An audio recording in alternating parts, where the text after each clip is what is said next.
Item number 5, महासचिव जी।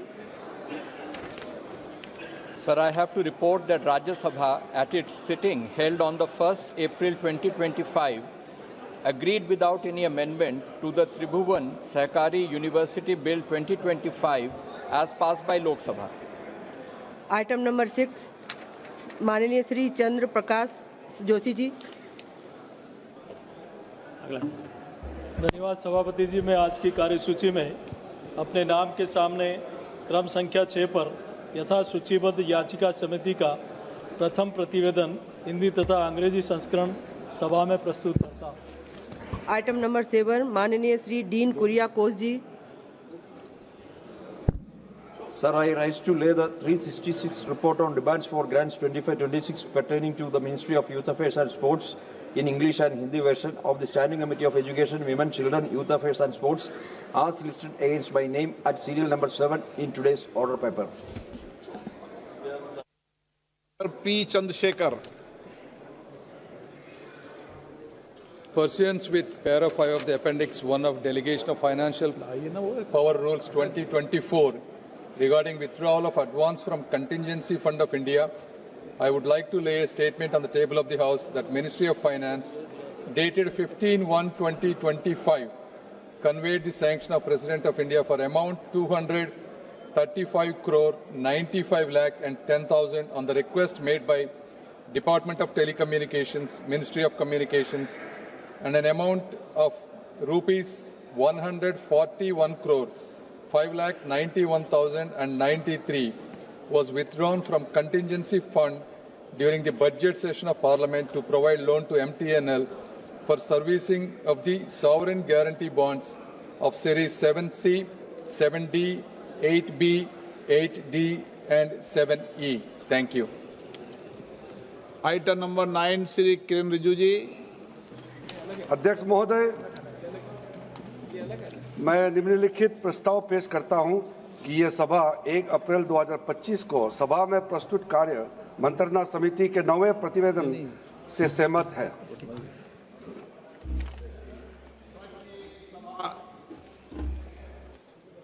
एक अप्रैल 2025 को सभा में प्रस्तुत कार्य मंत्रणा समिति के 9वें प्रतिवेदन से सहमत है। जो सदस्य प्रस्ताव के पक्ष में हाँ कहें, जो सदस्य प्रस्ताव के विरोध में ना कहें, मेरे विचार में निर्णय हाँ वालों के पक्ष में, हाँ वालों के पक्ष में प्रस्ताव अनुमोदित किया जाता है। ये बिजनेस एडवाइजरी कमेटी है, ठीक है ना। माननीय सदस्य जिन्हें आज नियम 377 के अधीन मामले उठाने की अनुमति दी है, वे व्यक्तिगत रूप से अपना अनुमोदित पाठ सभा पटल पर प्रस्तुत कर सकते हैं। आइटम नंबर 11, माननीय मंत्री पंकज चौधरी जी। अध्यक्ष महोदय, मैं अपने वरिष्ठ सहयोगी श्रीमती निर्मला सीतारमण जी की ओर से प्रस्ताव करता हूं कि आज की संशोधित कार्यसूची में मत संख्या 11 में वर्णित बैंककारी विधियां संशोधन विधेयक 2024 में राज्यसभा द्वारा किए गए संशोधन पर विचार किया जाए। प्रश्न है कि लोकसभा द्वारा यथा पारित बैंककारी विधियां संशोधन विधेयक 2024 में राज्यसभा द्वारा किए गए संशोधन पर विचार किया जाए। जो सदस्य इसके पक्ष में हाँ कहें, जो सदस्य विरोध में ना कहें, मेरे विचार में निर्णय हाँ वालों के पक्ष में, हाँ वालों के पक्ष में हुआ। प्रस्ताव स्वीकृत हुआ। अब मैं संशोधनों को सभा के मतदान के लिए रखूंगा। प्रश्न है कि लोकसभा द्वारा यथा पारित विधेयक में राज्यसभा द्वारा किए गए संशोधन संख्या 1 और 2 को स्वीकृत किया जाए। जो सदस्य इसके पक्ष में हाँ कहें, जो सदस्य विरोध में ना कहें, मेरे विचार में निर्णय हाँ वालों के पक्ष में, हाँ वालों के पक्ष में संशोधन स्वीकृत हुआ। मंत्री जी अब प्रस्ताव करें कि लोकसभा द्वारा यथा पारित विधेयक में राज्यसभा द्वारा किए गए संशोधन से सभा सहमत है। महोदय, मैं प्रस्ताव करता हूं कि राज्यसभा द्वारा विधेयक में किए गए संशोधनों पर सहमति दी जाए। प्रश्न ये है कि लोकसभा द्वारा यथा पारित विधेयक में राज्यसभा द्वारा किए गए संशोधन से सभा सहमत है। जो सदस्य इसके पक्ष में हाँ कहें, जो सदस्य विरोध में ना कहें, मेरे विचार में निर्णय हाँ वालों के पक्ष में, हाँ वालों के पक्ष में हुआ। प्रस्ताव स्वीकृत हुआ। लोकसभा द्वारा यथा पारित बैंककारी विधियां संशोधन विधेयक 2024 में राज्यसभा द्वारा किए गए संशोधन सभा सहमत हुई। आइटम नंबर 12 और 13 को एक साथ सभा में लिया जा रहा है। वक्फ संशोधन विधेयक 2025 संयुक्त समिति द्वारा यथा प्रतिवेदित और मुसलमान वक्फ निरसन विधेयक 2024 माननीय मंत्री किरण रिजिजू जी।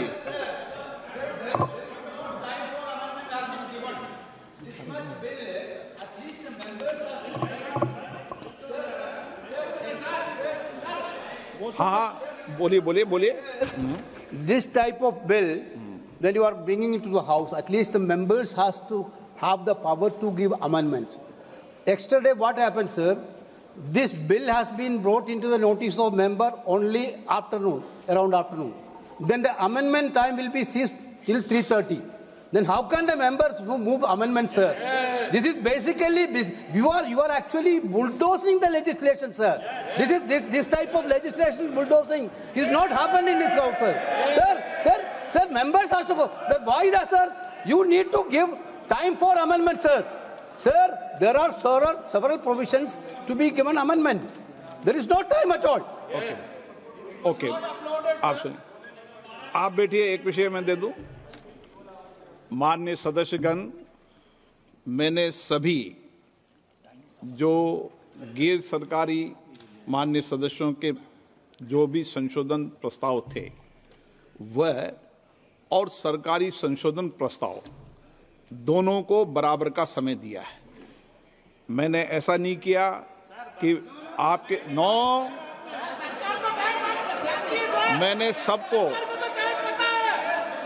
मैंने जितना भी समय गैर सरकारी संशोधन को दिया है उतना ही समय सरकारी संशोधनों को दिया है।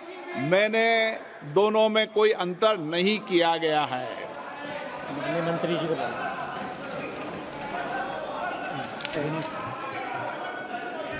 हाँ, एक मिनट एन के प्रेमचंद्र जी, आप बता दीजिए। Sir, my point of order is relating to Rule 80, Clause 1 of the Rules of Procedure and Conduct of Business, and under Rule 376 of the Rules of Procedure, and also colon sector, page 615. Sir, now this House is considering a bill, Waqf Amendment Bill 2024, as reported by the Joint Committee, Parliamentary Joint Committee. We are not discussing the original bill.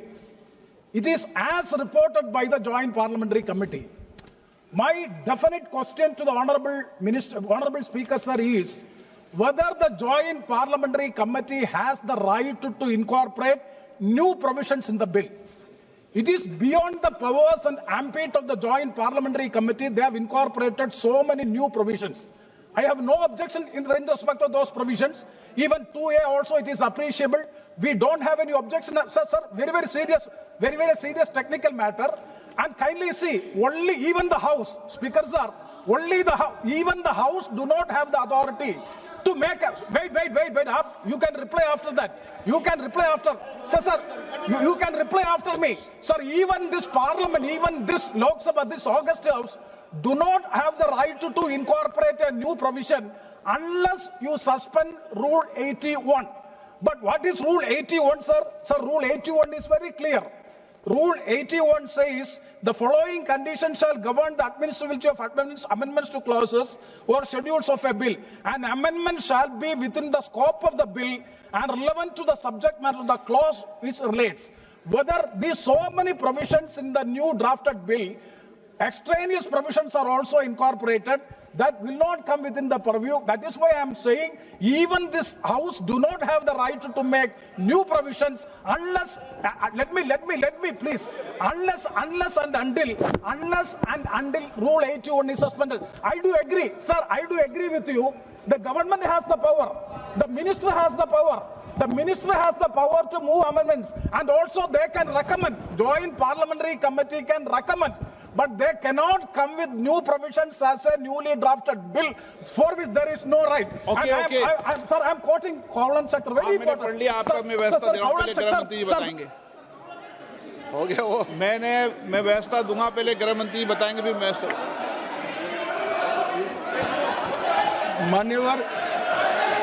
मान्य इनको पढ़ लें दो पूरा, 1 minute इनको पढ़ लें दो। आप पढ़ लो, आप पूरा पढ़ लो। Sir, हाँ। Sir, Cowland sector, page 615.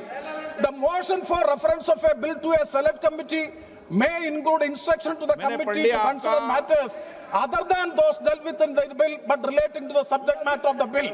Instruction to the committee for amendments of such sections of the Parent Act as are not covered by the amending bill, whenever given, are to be specific and clear, unquote. Okay. That means unless and until the House specifically directed to go into this, they have no right to make new provisions in the bill.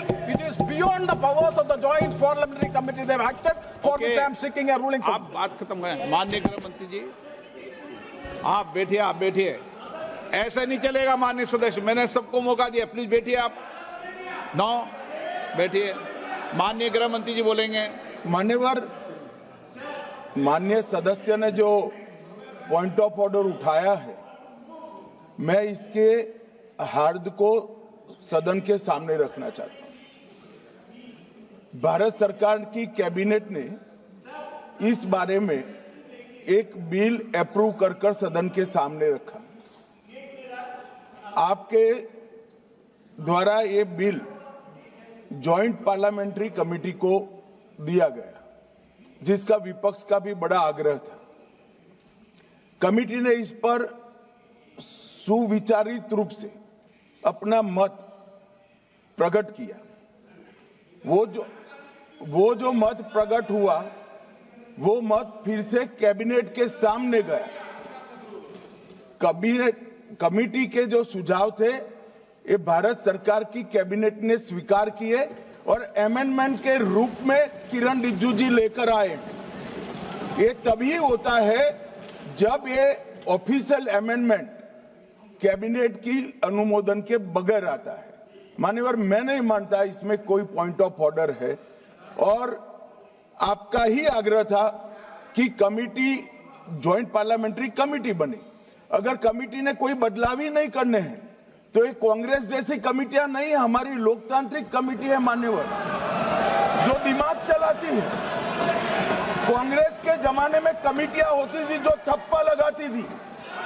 हमारी committee चर्चा करती है, चर्चा के आधार पर विचार करती है और परिवर्तन करती है। अगर परिवर्तन को स्वीकार ही नहीं करना है, तो कमेटी काहे को लिए है भाई?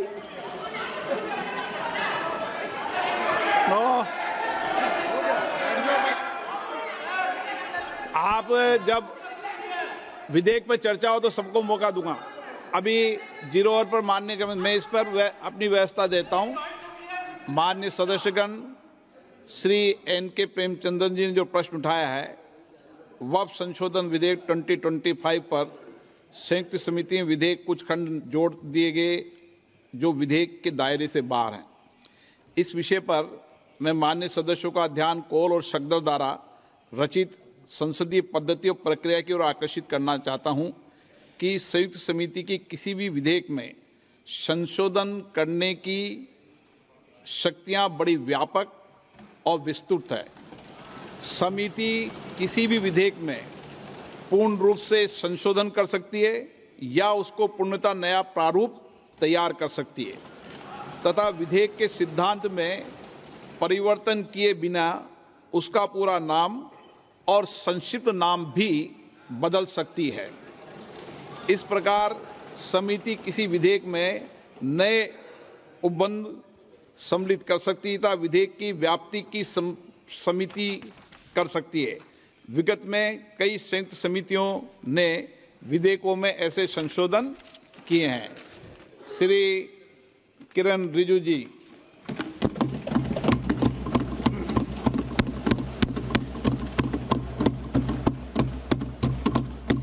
Honorable Speaker, sir, I rise to move the motion for consideration of the Waqf Amendment Bill 2025 and Mussalman Waqf Repeal Bill 2024.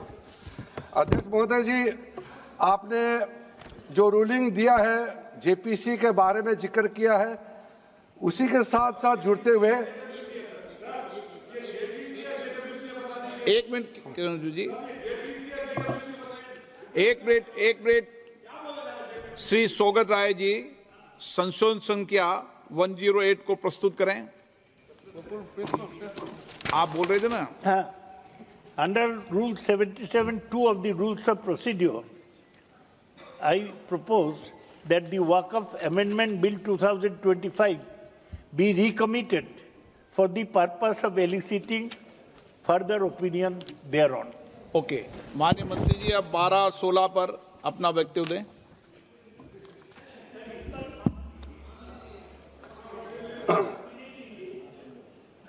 आपका जो जब मैं ओपनिंग करूंगा उसका भी जवाब आएगा, और बाकी अमेंडमेंट तो आखिरी में आता ही है।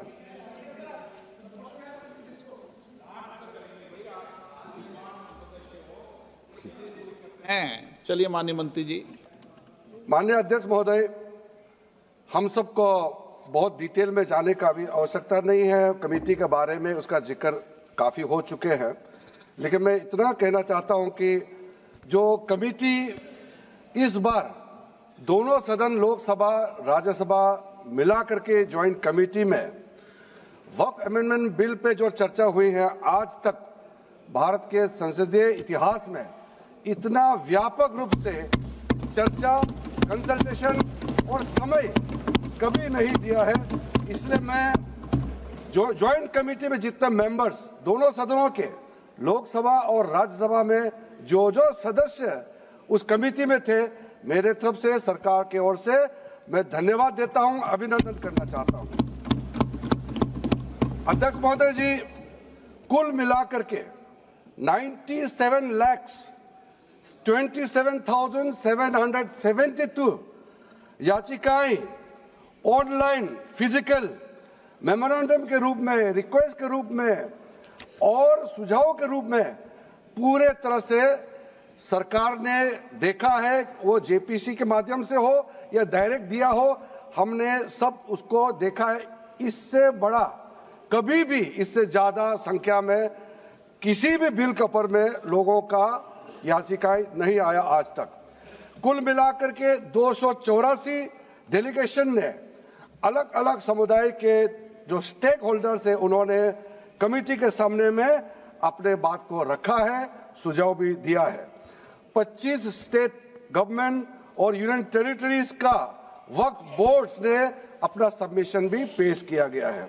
इसके अतिरिक्त कई लीगल लुमिनरीज, विद्वान लोग हैं हमारे समाज में, कम्युनिटी लीडर्स हैं, अलग अलग धार्मिक संस्थाओं का प्रतिनिधि, charitable organisation, civil society, academicians, researchers, policy makers, सब ने इस कमेटी के सामने में पेशकश किया है। उसके साथ साथ मैं कहना चाहता हूं सर, आज जब मैं जो बात रखूंगा आपके सामने में, पिछली बार जब हमने ये प्रस्तुत किए थे बिल को इस सदन में, तब भी मैंने कई बातें बताई थी। आज मैं उसको नहीं दोहराते हुए कुछ बातें मैं जोड़ूंगा, और मुझे अपना बात रखने के बाद सिर्फ उम्मीद ही नहीं, पूरा यकीन है कि जो लोग इस बिल को विरोध कर रहे थे, वो हृदय में भी बदलाव होगा। पॉजिटिव सोच के साथ इस बिल में सब समर्थन करेंगे, ये मैं विश्वास के साथ आगे अपना बात रखना चाहता हूं। क्योंकि मैं पॉजिटिव नोट से बात रखना चाहता हूं, तो इसलिए एक मेरे जो मन की बात है मैं कहना चाहता हूं, तो इससे अच्छा संदेश जाए। किसी की बात कोई, अध्यक्ष महोदय, किसी की बात कोई बदगुमान ना समझे, इस जमीन का दर्द कभी आसमान ना समझेगा। ये मैं दिल से कह रहा हूं, क्योंकि अच्छा सोच के साथ, बड़ा दिल के साथ, खुले मन से मैं ये प्रस्ताव आपके सामने में पेश कर रहा हूं। सर, कई लोगों ने अपने अपने तरीके से बातें रखी हैं। किसी ने कहा ये प्रावधान अनकॉन्स्टिट्यूशनल है, गैर संवैधानिक है। किसी ने कहा ये इलीगल है, अनलॉफुल है। सर, ये बिल जो हम लोग जिक्र कर रहे हैं कोई नया विषय नहीं है। आजादी से पहले ये बिल जब पहली बार मुसलमान वक्फ वैलिडेटिंग एक्ट पास किया गया था 1913 में, तब से इसका इतिहास शुरू होता है। उससे पहले प्रिवी काउंसिल ने 1894 में इनवैलिडेट किया था वक्फ अल औलाद को। बाद में उसका प्रॉपर लीगल फॉर्म में 1913 के बाद फिर 1923 में द मुसलमान वक्फ एक्ट लाया गया था, जिसमें अकाउंटिंग और ट्रांसपेरेंसी के बारे में ये जोर उसको देते हुए ये एक्ट पास किया गया था। उसके बाद 1930 में द मुसलमान वक्फ वैलिडेटिंग एक्ट लाया गया है, जो रीइंफोर्स करता है legal validity of the family वक्फ। परिवार में जो वक्फ होता है उसको जोड़ देते हुए ये बिल लाया गया है। उसके बाद आजादी के बाद 1954 में 1954 में वक्फ एक्ट पहली बार आजाद भारत का एक्ट बनी और उस समय स्टेट वक्फ बोर्ड का भी प्रावधान उसी 1954 एक्ट में प्रावधान किया गया था। उस समय से लेकर के कई संशोधन के साथ में 1995 में व्यापक रूप से ये वक्फ एक्ट बनी है। तो उस समय किसी ने नहीं कहा कि ये एक्ट अनकॉन्स्टिट्यूशनल है, किसी ने नहीं कहा उस समय ये अनलॉफुल है। आज जब हम उसी बिल को सुधार के ला रहे हैं तब आपको ये अनकॉन्स्टिट्यूशनल अनलॉफुल का ये शब्द इस्तेमाल करने का आपको ये नौबत कैसे आया, ये सोच क्यों आया? अगर आप सच्चे दिल से सोचते और मन साफ होते तो आप तर्क पे जाते। इस संशोधन बिल में जो जो तर्क है आप उसमें बात कीजिए, आप उसको छोड़ के जो कोई लेना देना नहीं है बिल में उसका बात आप लेकर के लोगों को गुमराह करने का बरगलाने का काम जो किया है उसको मैं शुरू में साफ करना चाहता हूं। अध्यक्ष महोदय जी, 1995 में ट्राइब्यूनल का पहला व्यवस्था किया गया है ताकि वक्फ बोर्ड का कोई भी निर्णय किसी को अगर पसंद नहीं है या उसको चैलेंज करना चाहता है तो वक्फ ट्राइब्यूनल वहां आप जा सकते हैं। उसका प्रावधान पहले बार हुए हैं और उस समय यह भी फैसला हुआ कि 5 लाख से ज्यादा आमदनी किसी वक्फ प्रॉपर्टी में है उसके लिए सरकार एग्जीक्यूटिव ऑफिसर्स अपॉइंट किया जाएगा। ये भी 1995 में शुरुआत की है। अध्यक्ष महोदय जी, ये आज एक ट्रिगर पॉइंट क्यों हुआ है? ये अमेंडमेंट बिल लाने का आवश्यकता सबसे ज्यादा शुरुआत कहां से हुई? मैं संक्षेप में बताना चाहता हूं। 2013 में 2014 में हम सब चुनाव में गए और चुनाव में जाने से पहले 2013 में कुछ कदम ऐसे उठाए गए हैं जो आप सुन करके आप सदस्य के रूप में भी और इस देश का नागरिक होने के कारण आपके दिमाग में यह बात जरूर सवाल उठेगा कि ऐसा कदम क्यों उठाया गया है। सर, 2013 में पहला यह बदलाव हुआ कि इस देश में कोई भी आदमी, कोई भी इंसान, चाहे वो हिंदू हो, मुसलमान हो, सिख हो, ईसाई हो, पारसी हो, बौद्ध हो, जैन हो, वक्फ क्रिएट कर सकता है। सबको मालूम है वक्फ एक मुसलमान का अल्लाह के प्रति अपना एक उसका एक पायस चैरिटेबल रिलीजियस पर्पस के लिए वक्फ क्रिएट किया जाता है, लेकिन उसमें डाइल्यूशन करके 2013 में कोई भी वक्फ क्रिएट कर सकता है। यह प्रावधान सबसे पहले उस समय की यूपीए सरकार ने किया है। दूसरा, आपने सारा वक्फ को स्पेसिफिक कर दिया कि शिया बोर्ड में शिया ही रहेंगे, सुन्नी बोर्ड में सिर्फ सुन्नी ही रहेंगे और कोई भी बोर्ड हो सिर्फ उनके लोग ही रहेंगे, बाकी कोई उसमें आ नहीं सकता है। ऐसा आपने प्रावधान किया।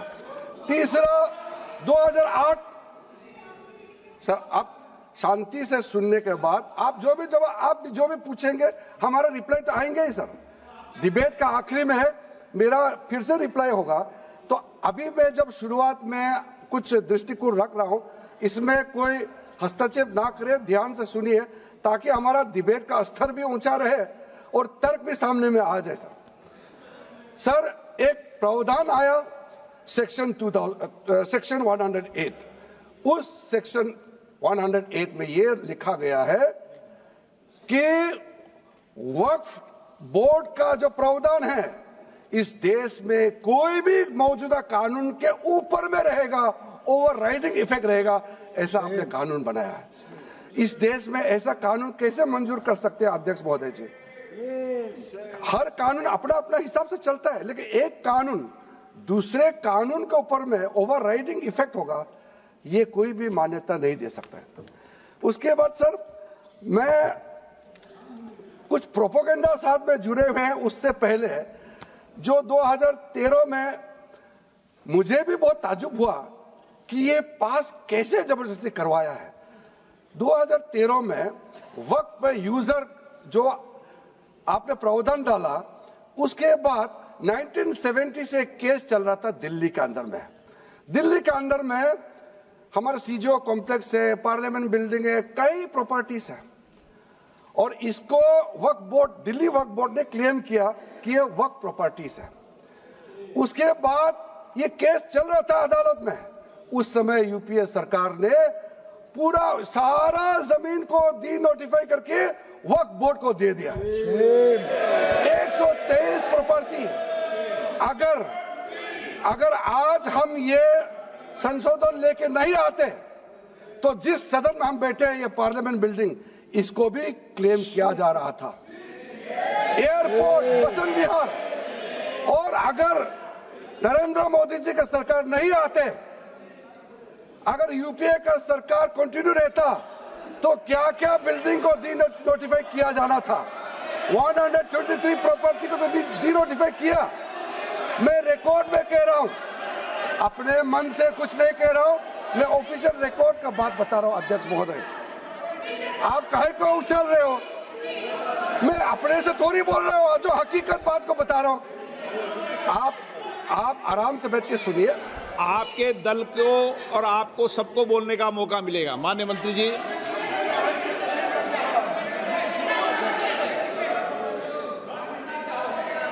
सर, मैं फिर से कह रहा हूं, मैं एक शब्द अपने ओर से नहीं कह रहा हूं। जो घटना है, जो हकीकत है, यही कह रहा हूं। इनको इसमें इतना उछालने का, उत्तेजित होने का कोई मतलब ही नहीं है सर। अध्यक्ष महोदय,